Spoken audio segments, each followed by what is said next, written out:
Mi familia dijo que no había dinero para Navidad. Yo cené sola. Esa misma noche, mi hermana transmitió en directo una fiesta de lujo. Días después, mi padre me pidió $3.800. Le respondí, no financio mentirosos. Y entonces lo bloqueé. Me llamo Clara Montes, tengo 30 años, y durante mucho tiempo creí que venía de una familia unida, de esas que presumen de valores, sacrificio y amor incondicional. La Navidad pasada destruyó esa ilusión para siempre. Crecí en lo que parecía el escenario perfecto. Una casa colonial en un suburbio tranquilo, calles arboladas, vecinos que se saludaban por su nombre. Mis padres siempre decían que no éramos ricos, pero que teníamos lo importante. Y yo me lo creí. Mi madre era profesora en una escuela pública, mi padre trabajaba como contable. Había cenas familiares, vacaciones modestas y tradiciones que nunca cambiaban. Desde fuera, éramos la familia que cualquiera habría envidiado. Pero dentro de esas paredes, los roles se repartieron muy pronto, y nunca se volvieron a cuestionar. Mi hermano mayor era el soñador, el que siempre tenía una gran idea entre manos. Mi hermana pequeña era la artista, la sensible, la que necesitaba apoyo constante. Y yo era la responsable. La mediadora. La que arreglaba los problemas antes de que explotaran. Cuando éramos niños, si mi hermano rompía algo jugando, yo ayudaba a esconderlo. Si mi hermana olvidaba una tarea importante, yo hablaba con los profesores. Aprendí muy pronto que mi valor dentro de la familia no estaba en lo que sentía, sino en lo útil que podía ser. Y durante años, me sentí orgullosa de ese papel. Al crecer, ese patrón no desapareció. Se volvió más caro. Después de la universidad conseguí un buen trabajo en marketing. Horas interminables, fines de semana sacrificados, ascensos ganados a pulso. Mientras tanto, mi hermano saltaba de un proyecto a otro, negocios que nunca terminaban de despegar, siempre a un paso del éxito, siempre a un préstamo de distancia. Mis padres lo apoyaban una y otra vez. Cuando sus ahorros se agotaron, fue natural que recurriera a mí. Mi hermana siguió un camino distinto, pero igual de agotador. Carreras empezadas y abandonadas, mudanzas impulsivas, trabajos que no duraban. Cada nueva etapa venía acompañada de una urgencia económica. Y yo siempre estaba ahí. Siempre. Nunca nadie me preguntó si podía. Solo si quería ayudar. Y en mi familia, decir que no nunca fue una opción real. Para cuando cumplí 30 años, había prestado decenas de miles de dólares que nunca regresaron. Había cubierto alquileres, matrículas, emergencias inventadas. Todo mientras pagaba mi propia hipoteca, mis préstamos estudiantiles y sostenía una vida que, en teoría, era independiente.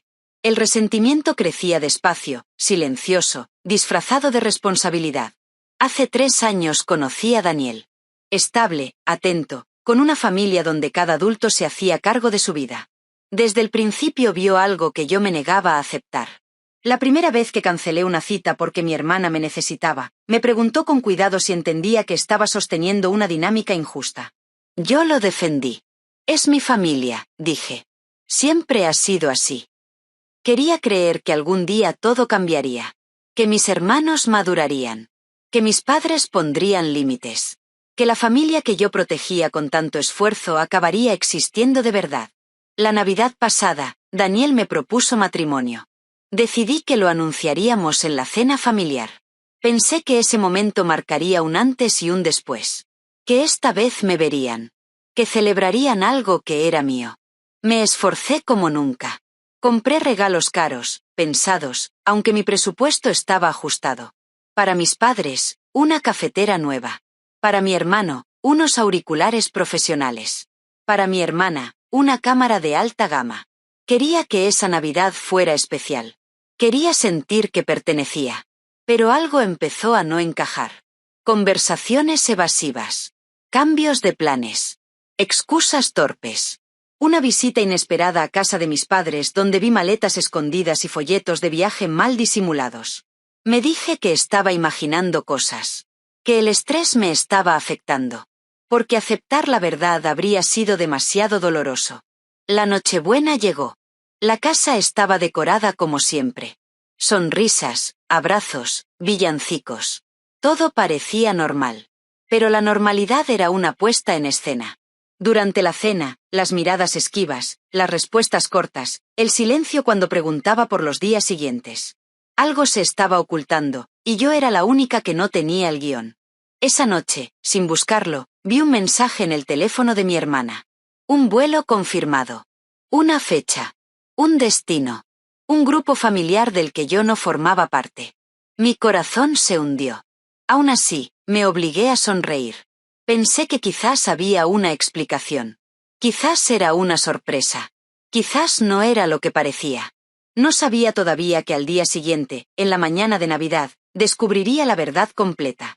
Que mi familia llevaba meses planeando unas vacaciones de lujo sin mí. Que habían usado mi dinero para pagarlas. Que para ellos, yo era familia solo cuando hacía falta pagar la cuenta. Pero eso todavía estaba por revelarse. Si alguna vez has sido la persona responsable, la que siempre da, la que nunca falla, quédate conmigo. Porque esta historia no va solo de una Navidad. Va de lo que ocurre cuando decides dejar de financiar la mentira y empezar a elegirte a ti misma. La mañana de Navidad amaneció fría y luminosa, como si el mundo insistiera en celebrar mientras algo dentro de mí ya se estaba resquebrajando. Bajé las escaleras con Daniel a mi lado, fingiendo una calma que no sentía. El salón estaba impecable, el árbol encendido, los regalos perfectamente colocados. Todo parecía sacado de una postal. Mi madre había usado la vajilla especial, la de las ocasiones importantes, como si quisiera reforzar la ilusión de normalidad. Mi padre repartía café con una sonrisa tensa. Mi hermano parecía cansado, mi hermana demasiado pendiente de su teléfono. Yo respiré hondo. Decidí esperar. Al menos hasta anunciar nuestro compromiso. Abrimos los regalos siguiendo la tradición familiar. Primero mi hermana. Cuando abrió la cámara que le había comprado, apenas levantó las cejas. Dijo gracias sin entusiasmo y la dejó a un lado. Mi hermano reaccionó igual con los auriculares. Mis padres agradecieron la cafetera, pero intercambiaron una mirada extraña, casi incómoda. Mis propios regalos fueron genéricos, impersonales, como si yo fuera una invitada más, no alguien a quien conocieran de verdad. Sentí un vacío difícil de explicar. Después de tantos esfuerzos, de tanto dinero, de tanta expectativa, aquello dolió más de lo que quería admitir. Tomé la mano de Daniel. Era el momento. Me puse de pie y anuncié nuestro compromiso, mostrando el anillo. Hubo aplausos, abrazos rápidos, felicitaciones correctas. Pero faltaba algo. No hubo emoción real. Nadie preguntó cómo fue la propuesta. Nadie brindó. Nadie pareció verdaderamente feliz por mí. Y esa frialdad, justo en un momento tan importante, me confirmó que algo estaba profundamente mal. Mientras mi madre se levantaba para preparar la comida, mi hermana dejó su teléfono en el sofá. La pantalla se iluminó con una notificación. Sin querer, vi el nombre del grupo. Un destino tropical. Un mensaje claro. Un recordatorio para el aeropuerto al día siguiente.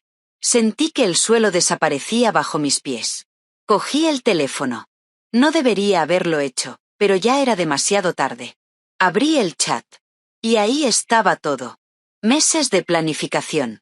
Vuelos, hoteles, excursiones. Mi familia entera, coordinada. Todos menos Daniel y yo. Leí un mensaje de mi madre que me atravesó como un cuchillo. Mejor no decirle nada a Clara. Siempre está ocupada y se lo tomaría mal. Otro de mi hermano, además, seguro que no puede pedir vacaciones. Y el de mi hermana, el peor de todos, y traerá a Daniel. Esto es solo para la familia. Solo para la familia. Las palabras me quemaron. Porque entendí algo con absoluta claridad. Para ellos, yo no era familia cuando se trataba de compartir alegría. Solo cuando hacía falta dinero, tiempo o sacrificio. Cuando mi hermana volvió y me vio con su teléfono, su rostro se tensó. Intentó quitármelo. No gritó. No hizo falta. El silencio lo dijo todo. Mi madre entró al salón, preocupada por el tono de la conversación. Le pregunté directamente. No levanté la voz.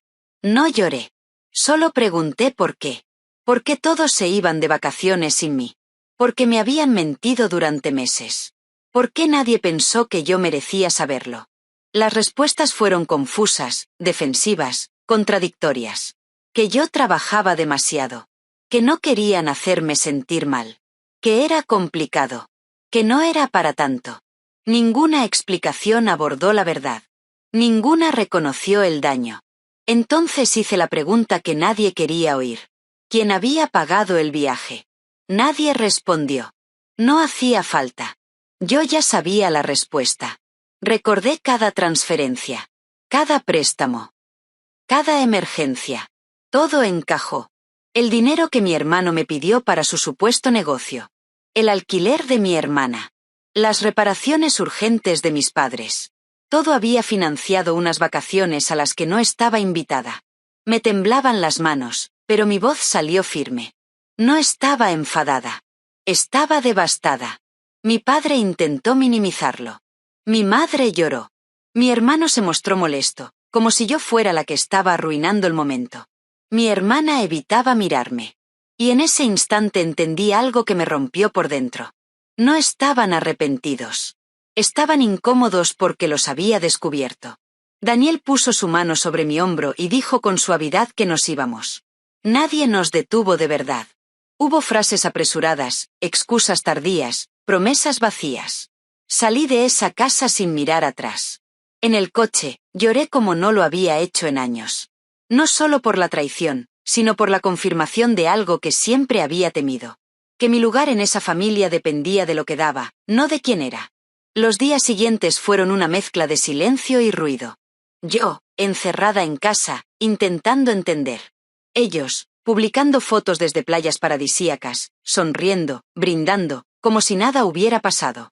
Cada imagen era una herida nueva. Cuando finalmente leí sus mensajes, me di cuenta de que no entendían el problema. Para ellos, yo exageraba. Era solo un viaje. Nadie mencionó la mentira. Nadie reconoció el abuso. Y entonces, una semana después, mi padre me llamó para pedirme dinero. $3.800. Como si nada hubiera ocurrido. Como si yo siguiera siendo el banco familiar. Fue ahí cuando algo dentro de mí se cerró definitivamente. Le dije que no financiaba mentirosos. Y lo bloqueé. No sabía todavía que ese no iba a cambiarlo todo. Que no era solo el inicio de un conflicto, sino el primer paso hacia una vida en la que, por primera vez, yo también importaba.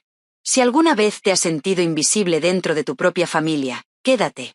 Porque lo que vino después fue aún más difícil, y también más liberador. La semana después de Navidad se disolvió en una niebla espesa de cansancio emocional. Por primera vez en años pedí días libres en el trabajo sin dar explicaciones. No podía concentrarme, no podía fingir normalidad mientras mi mundo interno se reordenaba a la fuerza. Daniel estuvo a mi lado en silencio, preparándome té, escuchando cuando hablaba y respetando cuando no podía hacerlo. Mi teléfono no dejaba de vibrar. Mensajes de mi madre pidiéndome que no exagerara, de mi padre insistiendo en que aquello había sido un malentendido, de mis hermanos molestos porque estaba haciendo un drama innecesario. Ninguno decía lo esencial. Nadie reconocía la mentira. Nadie asumía responsabilidad. Lo que más me dolía no era el viaje. Era la certeza de que, durante meses, cada llamada, cada comida familiar, cada sonrisa había sido una representación cuidadosamente ensayada. Yo había estado en la misma habitación que ellos mientras planeaban cómo dejarme fuera. Y aún así, cuando se les confrontó, me trataron como si yo fuera el problema. En Nochevieja, mientras el mundo celebraba nuevos comienzos, abrí por fin los mensajes acumulados. Leí cada uno con una calma extraña. No había disculpas reales, solo reproches, victimismo y presión emocional. Mi madre decía que la estaba rompiendo por dentro. Mi hermano me acusaba de egoísta. Mi hermana afirmaba que todo giraba siempre a mi alrededor. Cerré el teléfono con una claridad que me asustó. No me estaban escuchando. Estaban intentando que volviera a mi sitio. Fue entonces cuando empecé terapia. No porque pensara que estaba equivocada, sino porque necesitaba entender cómo había llegado hasta ahí. La terapeuta fue directa desde la primera sesión. Me explicó que las familias, como los sistemas, se resisten al cambio cuando alguien decide dejar de cumplir el papel que siempre le asignaron. Yo había sido la responsable, la que sostenía, la que solucionaba. Al dejar de hacerlo, el sistema entraba en crisis. Y en esa crisis, todos intentaban devolverme a mi lugar original. Empecé a escribir. A recordar. A listar momentos que siempre había minimizado. El coche que presté y regresó roto. El vestido arruinado antes de una entrevista importante. Las navidades que financié casi por completo. Las veces que mis necesidades quedaron siempre en último lugar. Lo vi todo con una claridad dolorosa. No había sido un accidente. Había sido un patrón. Unos días después, mi hermano me escribió. Necesitaba dinero para el alquiler. Nada sobre la Navidad. Nada sobre la traición. Solo una petición más, como tantas otras.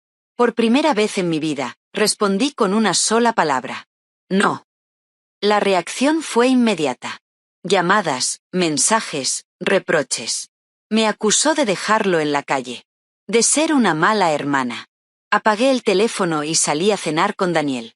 Cuando se lo conté, levantó su copa y brindó por mí. Por establecer límites. Por fin. Mis padres no tardaron en intervenir. Me llamaron juntos, como cuando era adolescente y había hecho algo mal. Me hablaron de familia, de sacrificio, de lo mucho que habían hecho por mí. Les pregunté cuándo habían puesto mis necesidades por delante. No supieron responder. Les dije que había terminado de ser el banco familiar. Que necesitaba espacio. Que necesitaba respeto. El silencio al otro lado fue revelador. Mi hermana llamó después, llorando. Dijo que no podía creer que la abandonara. Que siempre había estado ahí para mí. Le pregunté cuándo. Le pregunté si alguna vez se había preocupado por mí sin esperar algo a cambio. Me acusó de haber cambiado. Y por primera vez, sonreí. Tenía razón. Había cambiado. Y ese cambio me estaba salvando. Las semanas siguientes fueron duras. Familia extendida llamando para convencerme de que estaba exagerando. Mensajes pasivo-agresivos en redes sociales. Fotos de reuniones a las que no estaba invitada. Todo diseñado para hacerme sentir culpable. Pero algo dentro de mí ya no respondía igual. Cada intento de manipulación confirmaba que había tomado la decisión correcta. Empecé a notar cambios inesperados. Dormía mejor. Mi ansiedad disminuía. En el trabajo, rendía más. Sin el peso constante de las urgencias familiares, mi mente estaba más clara. Daniel lo notó antes que yo. Dijo que parecía más ligera. Como si me hubiera quitado una carga que llevaba años arrastrando. A finales de invierno, acepté asistir a una cena familiar. No por obligación, sino por necesidad de cerrar un capítulo. Llegué sola. El ambiente era tenso, artificialmente cordial. Hablaron de todo menos de lo importante. Cuando finalmente mencionaron la Navidad, ofrecieron disculpas vagas, rápidas, sin profundidad. Me dijeron que ya era hora de pasar página. Les dije que no podía hacerlo sin un cambio real. Saqué números. Fui concreta. Les dije cuánto dinero había dado. Cuántas veces había sostenido a todos. Les pregunté cuándo habían sostenido ellos algo por mí. Nadie respondió. Cuando anuncié que no habría más ayuda financiera, el pánico se apoderó de la mesa. Mi hermano protestó. Mi hermana lloró. Mis padres se indignaron. Me acusaron de egoísta, de fría, de haber sido manipulada por Daniel. Entonces dije algo que llevaba años guardando. Que no estaba eligiendo a nadie por encima de ellos. Me estaba eligiendo a mí. Que amar no significaba sacrificarse hasta desaparecer. Que ayudar no era permitir abusos. Que poner límites no era traicionar, sino protegerse. Salí de esa casa con el corazón acelerado, pero con la espalda recta. Por primera vez no sentía culpa. Sentía tristeza, sí. Pero también una fuerza nueva. Sabía que ese era un punto de no retorno. Que nada volvería a ser igual. Y, sorprendentemente, eso ya no me daba miedo. No sabía aún cómo terminaría esta historia con mi familia. Pero por primera vez, entendía algo fundamental. No podía construir mi vida alrededor de personas que solo me querían útil. Y esa comprensión, aunque dolorosa, era el inicio de algo mucho más grande. Después de aquella cena, el silencio no llegó. Llegó la ofensiva. Mi decisión de cerrar el grifo financiero no fue recibida como un límite sano, sino como una declaración de guerra. Durante semanas, mi teléfono se convirtió en un campo de batalla emocional. Mensajes de mi madre hablando de ansiedad, de noches sin dormir, de cómo yo la estaba enfermando. Correos de mi padre recordándome todo lo que la familia había hecho por mí. Audios de mi hermano alternando rabia y súplica. Publicaciones de mi hermana en redes sociales sobre traiciones, sobre descubrir quiénes son las personas que realmente están cuando más las necesitas. Todo indirecto. Todo diseñado para que yo cediera. Lo más duro no fue la agresividad, sino la certeza de que ninguno hablaba del problema real. Nadie mencionaba las mentiras. Nadie hablaba del dinero usado para el viaje. Nadie reconocía el patrón. Solo querían que todo volviera a ser como antes. Querían a la Clara que decía que sí. A la Clara que resolvía. A la Clara que pagaba. En terapia aprendí un término que lo explicó todo. Explosión de extinción. Cuando alguien deja de cumplir el rol que siempre ha sostenido, el sistema se descontrola antes de adaptarse. Mi familia estaba haciendo todo lo posible para devolverme a mi antiguo lugar.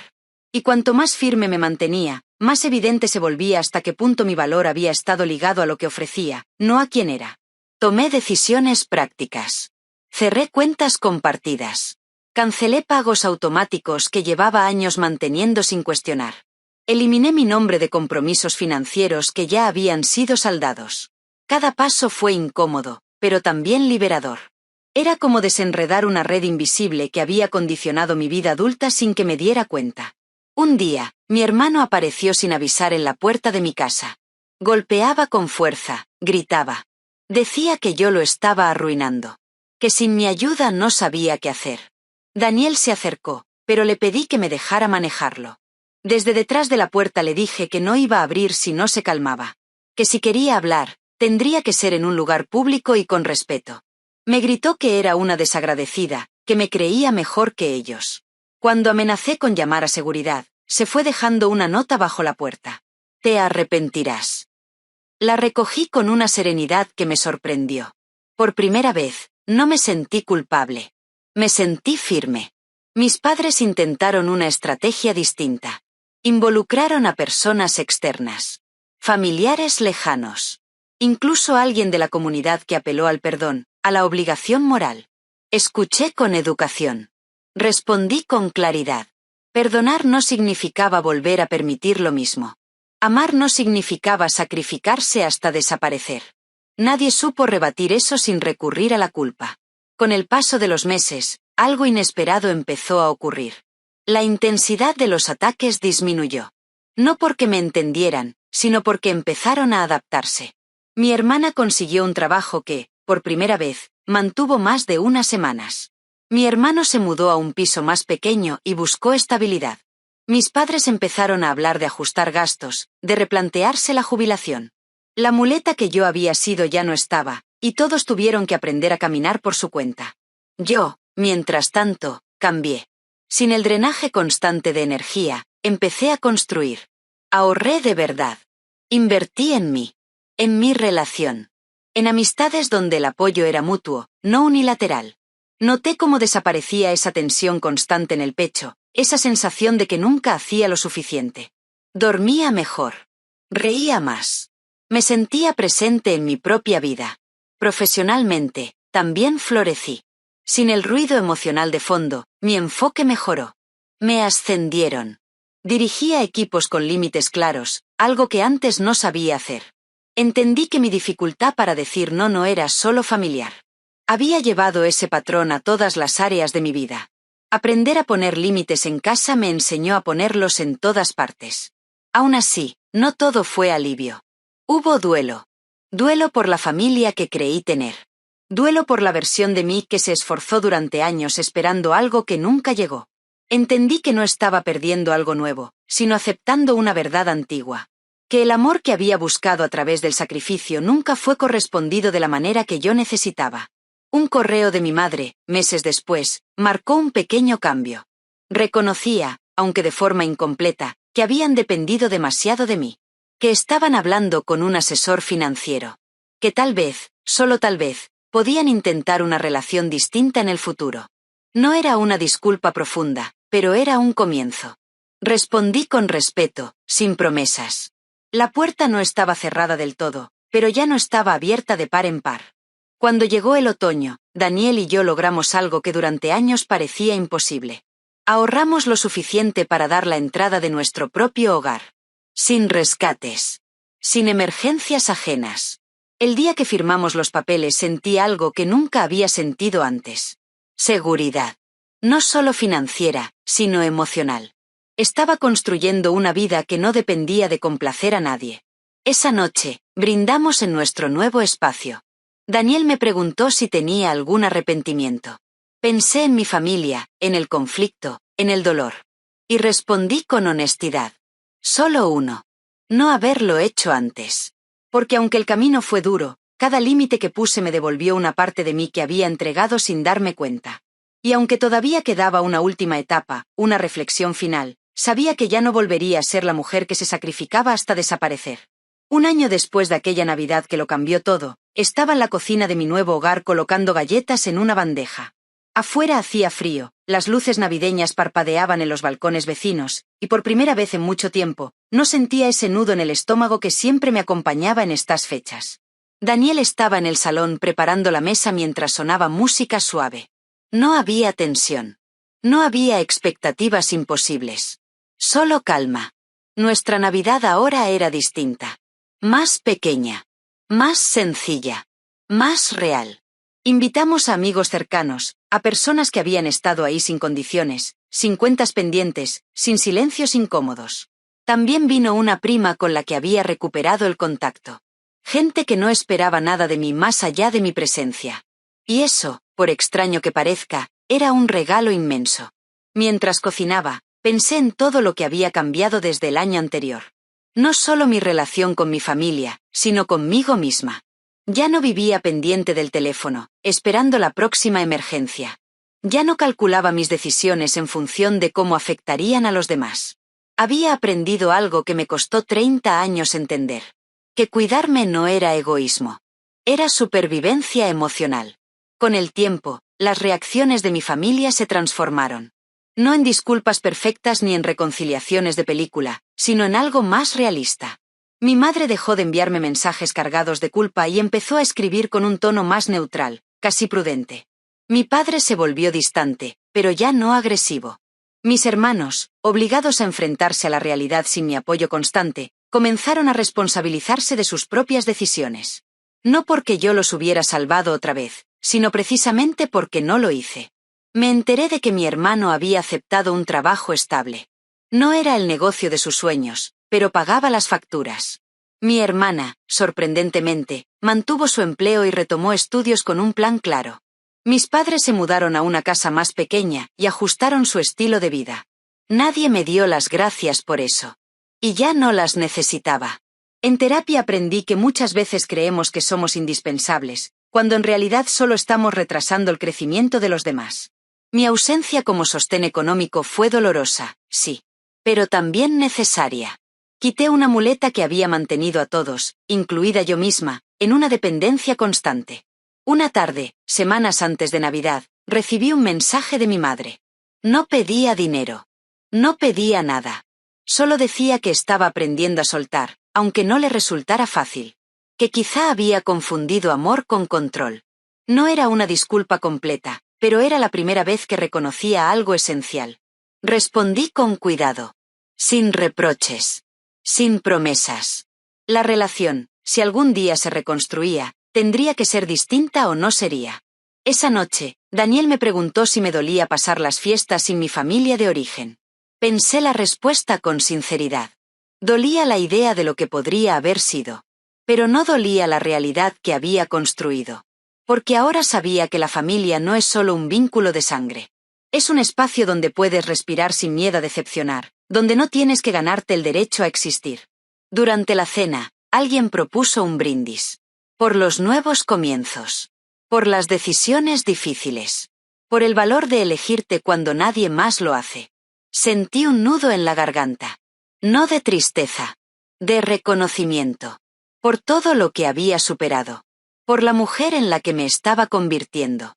Más tarde, cuando la casa quedó en silencio y apagamos las luces, me senté en el sofá con Daniel. Pensé en aquella Clara que durante años creyó que amar significaba sacrificarse sin límite. Que pensó que decir que no era traicionar. Que confundió responsabilidad con autoabandono. Ojalá pudiera decirle algo ahora. Ojalá pudiera decirle que no estaba rota por poner límites. Que no estaba fallando. Que estaba despertando. Hoy entiendo que no perdí a mi familia. Perdí una ilusión. Y al perderla, gané algo mucho más importante. La capacidad de elegir relaciones sanas. De proteger mi paz. De construir una vida donde no tengo que desaparecer para que otros se sientan cómodos. Si estás escuchando esta historia y te reconoces en ella, si eres la persona que siempre da, la que siempre resuelve, la que siempre paga el precio emocional, quiero que sepas algo. No estás sola. Y no estás equivocada por querer algo distinto. A veces, la decisión más dolorosa es la que te devuelve a ti misma. Gracias por acompañarme hasta el final de esta historia. Si alguna vez has tenido que elegir entre la obligación familiar y el respeto por ti, te invito a compartir tu experiencia en los comentarios. Tu historia puede ayudar a alguien más a sentirse menos solo. Si este relato resonó contigo, dale me gusta al vídeo y suscríbete al canal para más historias reales sobre límites, crecimiento y sanación. Recuerda, proteger tu paz no es egoísmo. Es el primer paso hacia una vida que realmente te pertenece.